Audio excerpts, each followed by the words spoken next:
राज्याचे उपमुख्यमंत्री, कर्तव्यदक्ष मंत्री अजितदादा पवार व राज्याचे कृषी मंत्री, माजी कृषी मंत्री व आमदार धनंजयजी मुंडे साहेब यांच्या जन्मदिनानिमित्त आज राजकिशोर पापामुदी मित्रमंडळातर्फे आज समाधान मानसोपचार रुग्णालय, व्यसनमुक्ती केंद्र, EG सेंटर व नेत्रालय इथे मतिमंद मुलांची तपासणी, तसेच हृदयरोग तपासणी, तसेच नेत्ररोग तपासणी आणि अस्थिरोग तपासणी, तसेच विविध मानसिक आजार आणि व्यसनमुक्ती शिबिर याचे आयोजन करण्यात आलेले आहे।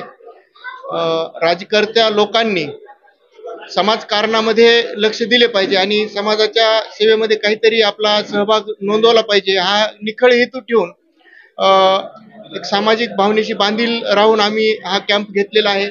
याच्यामध्ये जे मतिमंद विद्यार्थी आहेत त्या मतिमंद विद्यार्थ्यांची तपासणी, सर्व आरोग्य तपासणी करून त्यांना प्रमाणपत्रही आम्हाला इथं वाटप आम्ही करणार आहोत।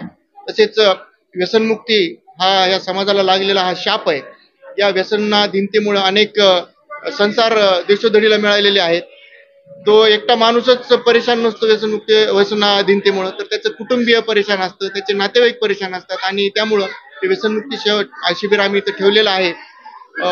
आज इथं जवळपास 250 रुग्णांची नोंद इथं झालेली आहे आणि या रुग्णांची पूर्ण तपासणी करून तसेच इथं मोतीबिंदू निदान शिबिर आम्ही ठेवलेलं आहे। या मोतीबिंदू निदान शिबिरामध्ये जे कोणी मोतीबिंदूसाठी पात्र पेशंट्स असतील त्यांचं मोफत आम्ही इथं ऑपरेशन करून देणार आहोत।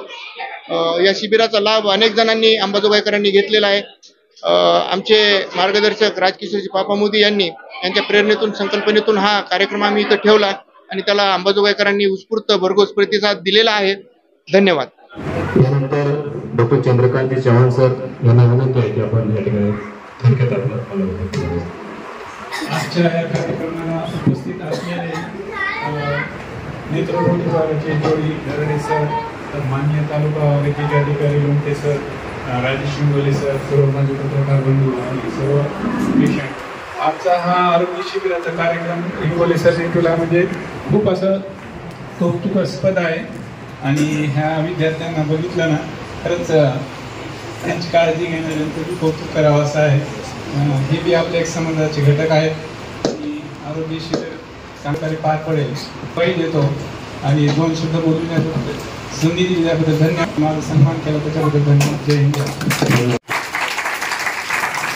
20 रुपये सुद्धा फक्त केस पेपर काढायचे आहेत। त्यानंतर आपल्या महाविद्यालयामध्ये नेत्र विभागामध्ये कुठलाही खर्च लागत नाही।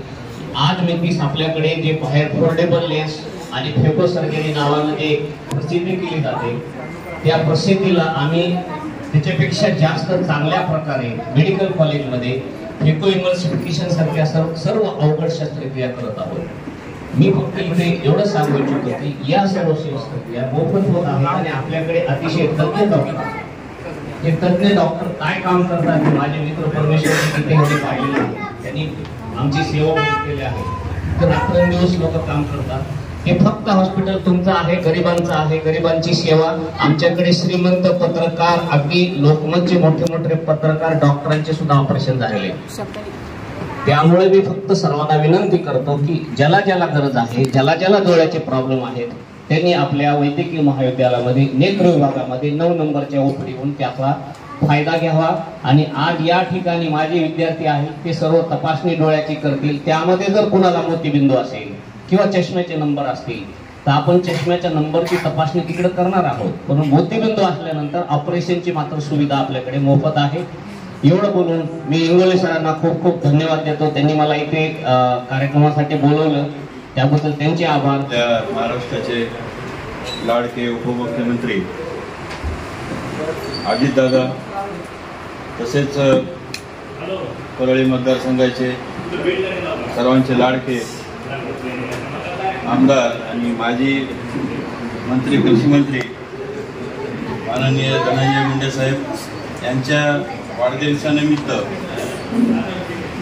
आरोग्य सप्ताह साजरा होत आहे आणि आज त्या निमित्ताने इथं आरोग्य शिबिराचे आयोजन केलेलं आहे। मला अध्यक्ष म्हणून केलं, डॉक्टर राजेश सर म्हणलं तर हे लहान भावासारखेच आहेत आणि त्यांना हे असं सगळे जे आमची टीम आहे इथं स्टेजवर एकदम फॅमिलीसारखं वाटतं. घरगुती सगळे आम्ही सगळे मित्रच आहेत. एकतर भावासारखी किंवा मोठ्या भावासारखे, लहान भावासारखे, गीते सर असतील, पत्रकार बांधव असतील. अंबाजोगाई माणूस इथला असला की सगळे जवळचे वाटतात आणि काम करायला पण एक आनंद येतो आणि उत्स्फूर्त असं वाटतं काहीतरी चांगलं करून आपण. आज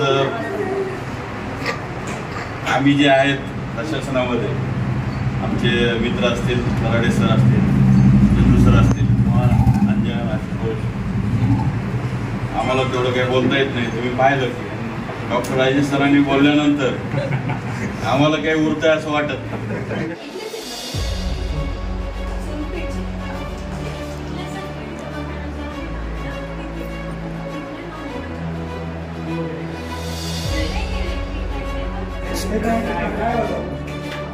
एक मिनिट